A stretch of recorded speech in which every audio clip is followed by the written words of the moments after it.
Hello everyone, जैसे कि हम सोल्व कर रहे थे एग्रीकल्चर डेली डोज, जिसका पार्ट नंबर 4 ये रहने वाला है। अगर आपने पार्ट 3 तक नहीं देखे हैं तो लिंक डिस्क्रिप्शन में दे दी जाएगी हर एक पार्ट की, तो वहाँ से भी आप अदर पार्ट्स को विजिट कर पाओगे। ठीक है, चलो आज के वीडियो को स्टार्ट करते हैं। इससे पहले वीडियो को एंड तक जरूर देखना, क्योंकि यह वीडियो आपके लिए बेस्ट यूजफुल रहने वाली है। चलो आज के वीडियो को स्टार्ट करते हैं। आज कुछ नया सीख लेते हैं।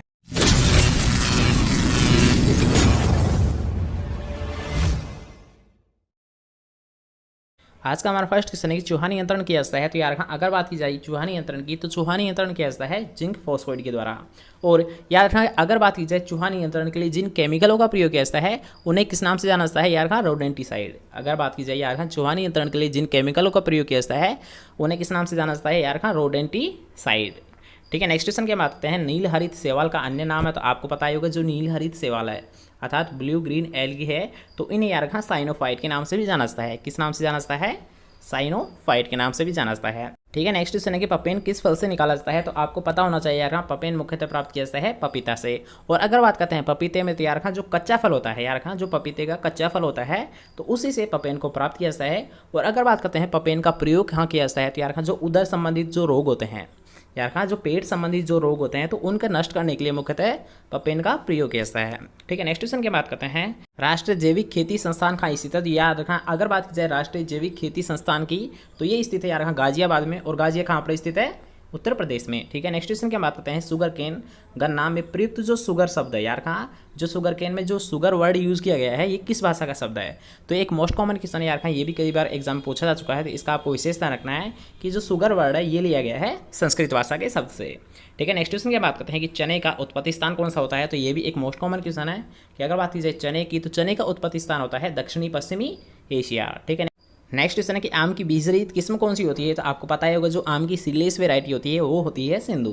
और इसके साथ साथ आपको ये भी याद रखना है कि ऐसी कौन सी किस्में हैं जिनके संकरण से सिंधु को प्राप्त किया गया था। तो वो कौन कौन सी होती है यार? इसे आप एक शॉर्ट ट्रिक के साथ इजीली याद रख पाओगे। तो आज के हमारे शॉर्ट ट्रिक है RAS अर्थात यार रत्ना इंटू अल्फांजो के क्रॉस से सिंधु को प्राप्त किया गया था, जो कि क्या होती है? एक आम की सीडलेस वेराइटी होती है। ठीक है, क्वेश्चन क्लियर है। नेक्स्ट क्वेश्चन की बात करते हैं कि फल मक्खी किसका प्रमुख हानिकारक कीट होता है?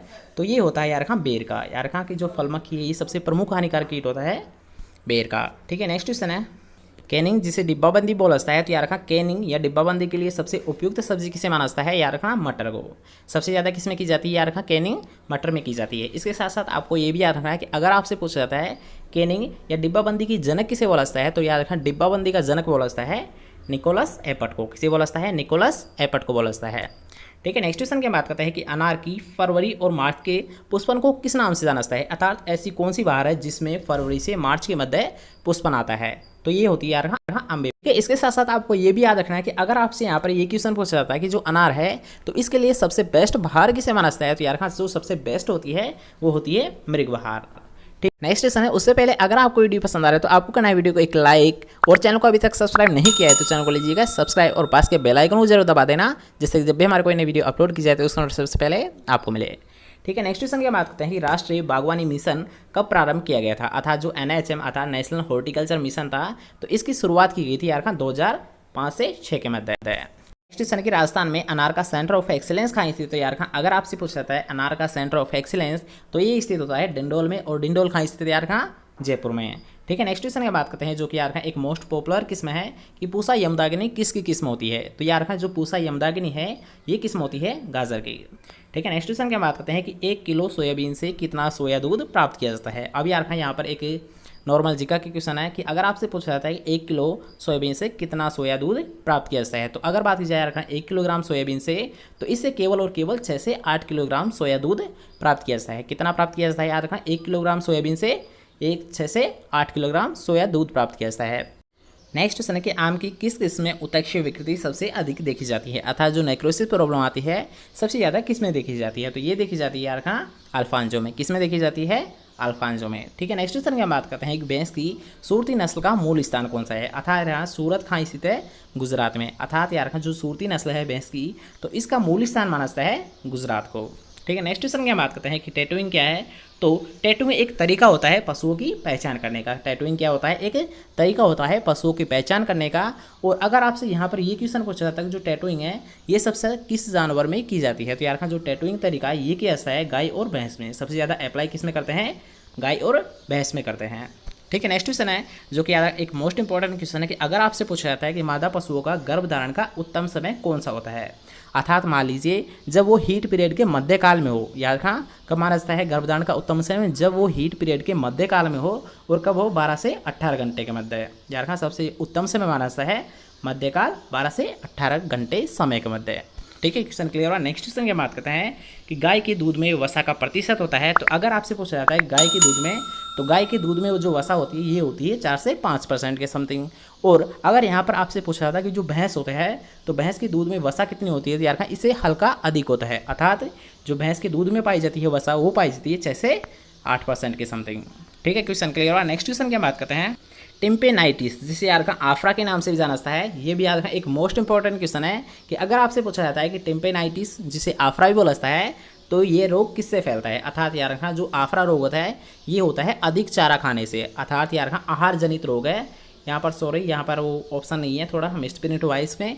तो अगर आपसे पूछा जाता है कि यार का टिम्पेनाइटिस अर्थात आफरा किससे होता है, तो पशुओं के कच्चे चारा अधिक खाने से क्या हो जाता है, उनमें आफरा हो जाता है। ठीक है, नेक्स्ट क्वेश्चन है कि दूध दोहने की सर्वोत्तम विधि कौन सी है। तो यार अगर बात की जाए सर्वोत्तम विधि की तो कौन सी होती है, पूर्ण हस्त विधि होती है।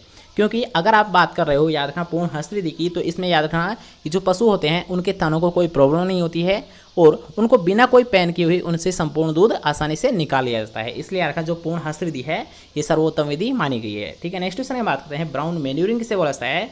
तो यार जो ब्राउन मैन्यूरिंग है ये प्राप्त की जाती है चावल से। किससे प्राप्त की जाती है यार ब्राउन मैन्यूरिंग को चावल अर्थात धान से प्राप्त किया जाता है। ठीक है, नेक्स्ट क्वेश्चन की बात करते हैं कि नेपियर घास का वानस्पतिक नाम क्या होता है, अर्थात जो बॉटनिकल नेम होता है नेपियर घास का तो वो होता है यार पेनिसिटम पर्प्यूरियम। क्या होता है, पेनिसिटम पर्प्यूरियम। ठीक है, नेक्स्ट क्वेश्चन है कि छिलका सहित खाने योग्य मटर की किस्म है। अब यार क्वेश्चन को आप सही से समझिए कि इसमें बोला जा रहा है कि ऐसी कौन सी किस्म है जिसे बिना छिलके हटाए आसानी से खाया जा सकता है। तो कौन सी होती है यार साल्विया, अर्थात यार मटर की एकमात्र ऐसी किस्म है जिसे छिलका सहित अर्थात छिलके को बिना हटाए आसानी से उपभोग किया जाता है। कौन सी किस्म होती है, साल्विया। ठीक है, नेक्स्ट क्वेश्चन की बात करते हैं रॉक गार्डन कहाँ स्थित है। यार रॉक गार्डन स्थित है चंडीगढ़ में।